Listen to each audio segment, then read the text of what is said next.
عبید اللہ بن عبداللہ نے خبر دی کہ حضرت عائشہ رضی اللہ عنہا نے بیان کیا، جب رسول کریم صلی اللہ علیہ وسلم کی بیماری بڑھی اور تکلیف شدید ہو گئی تو آپ نے اپنی بیویوں سے میرے گھر میں ایام مرض گزارنے کی اجازت چاہی، اور آپ کو بیویوں نے اجازت دے دی تو آپ اس طرح تشریف لائے کہ دونوں قدم زمین پر رگڑ کھا رہے تھے۔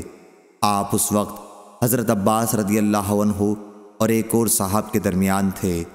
عبید اللہ نے بیان کیا کہ پھر میں نے عائشہ رضی اللہ عنہا کی اس حدیث کا ذکر اپنے عباس رضی اللہ عنہ سے کیا تو انہوں نے مجھ سے پوچھا، عائشہ رضی اللہ عنہا نے جن کا نام نہیں لیا جانتے ہو وہ کون تھے؟